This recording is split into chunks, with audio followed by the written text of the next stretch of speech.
Survivor Series always leaves behind a trail of chaos, but this year felt different. It wasn't just the shocking returns or the wild finish to War Games.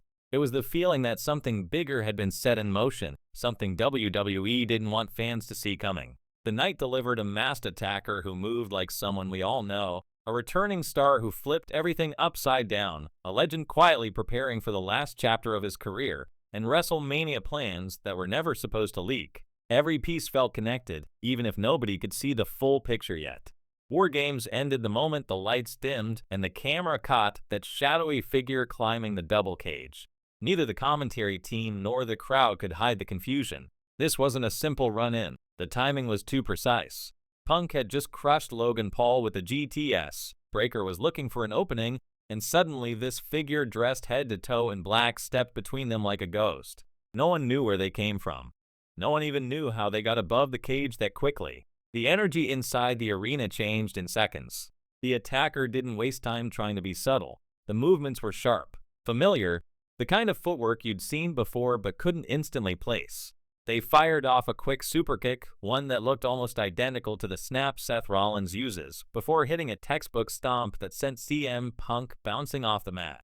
Fans didn't know whether to gasp or cheer because for a second, everyone wondered if Rollins had ignored his shoulder injury and inserted himself back into the biggest story in the company.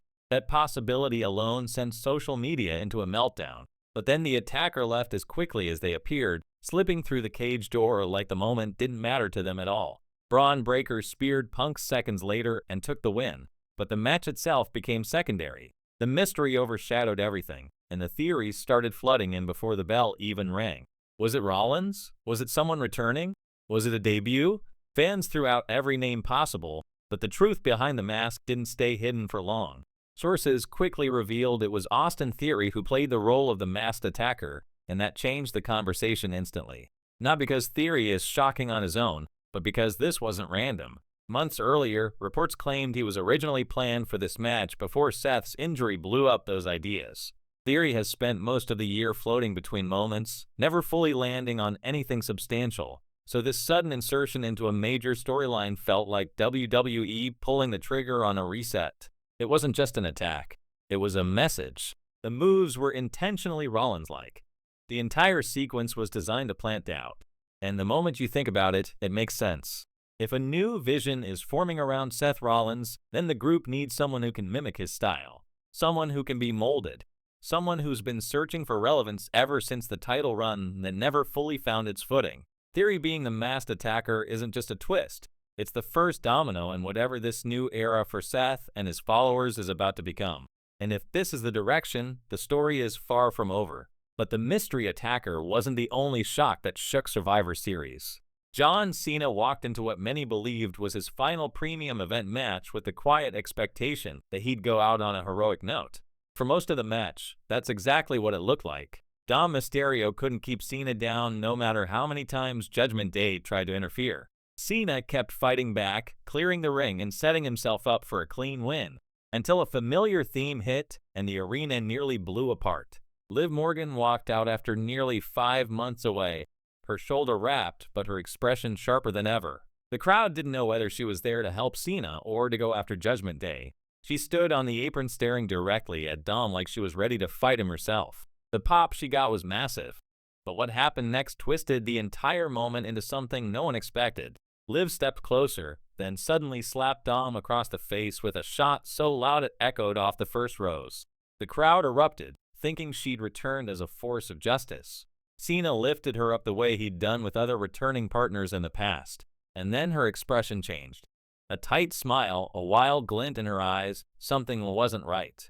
She dropped from his arms, leaned forward, and kicked him straight below the belt. The crowd went from cheering to screaming in seconds. Cena crumbled. Dom hit the 619. The frog splash connected. And just like that, Dominic Mysterio pinned John Cena in what could be his final ever PLE match. It wasn't just a win. It was a statement, one that Liv Morgan helped him deliver. Her return instantly became one of the wildest moments of the night, and the way she looked into the camera afterward said everything WWE needed fans to understand. Liv Morgan has come back unhinged, unpredictable, and dangerously aligned with someone she once hated. Cena taking a loss like that wasn't accidental. WWE used his final appearance to elevate someone the company sees long-term value in. Dom winning with the help of a returning star is symbolic. Cena's era is ending. A new generation is taking over, whether fans like it or not. And Cena knows it. That's why he let himself go down this way, not as a hero, but as a stepping stone for the future. But while Cena inches toward retirement, he isn't the only legend facing the end of his journey. Behind the scenes, Chris Jericho has been at the center of one of the most intriguing stories in wrestling. His AEW contract is reportedly nearing its end, and for months there have been whispers about whether he'd make one last run in WWE.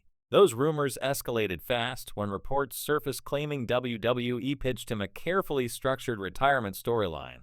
Not a vague offer, not a handshake deal, but a mapped-out plan that would give Jericho the kind of send-off only WWE can fully produce. AEW wants him to stay. Of course they do. He was the first major name to sign, the company's inaugural world champion, and a crucial part of its early DNA.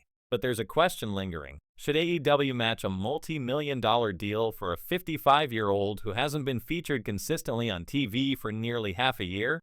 Jericho has done everything there is to do in that company.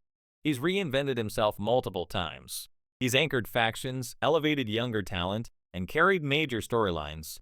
But if he wants to end his career with the biggest possible moment, WWE is the place where he left the most chapters unfinished. A Hall of Fame induction.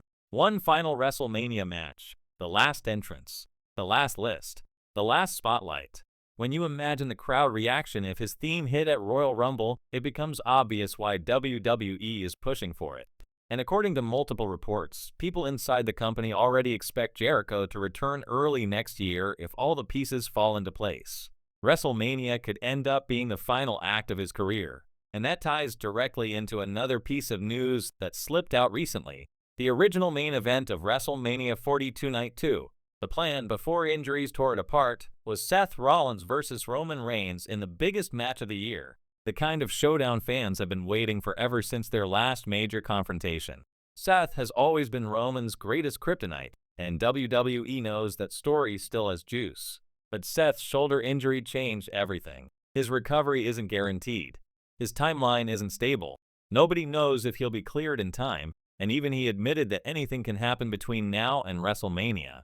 So WWE has been forced to consider other paths. Roman has hinted that he's eyeing another world title. Punk pinning Logan Paul and then being pinned by Braun Breaker opens multiple doors. Braun's momentum is suddenly skyrocketing. Cody's story still hasn't fully closed. Everything is unsettled, and that's what makes the current landscape so unpredictable. The attack on Punk doesn't feel isolated. Liv Morgan's return doesn't feel isolated. Jericho's nearing decision. Rollins' injury. Roman's shifting focus. All of it feels like WWE planting seeds for a storm that's about to unfold on the road to WrestleMania. If Punk wins the Chamber in Chicago, the entire direction of the company shifts. If Roman enters the Rumble, the world title picture explodes. If Theory fully aligns with Rollins' vision, we're looking at a completely restructured main event scene. Survivor Series wasn't just a show. It was the spark that lit every major storyline heading into 2025. Punk was targeted. Cena was humiliated. Liv snapped. Theory resurfaced. Jericho looms.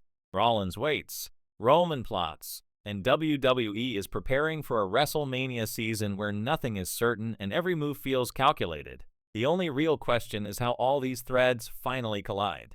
Because if Survivor Series taught fans anything, it's that the next few months are going to change WWE in ways nobody saw coming.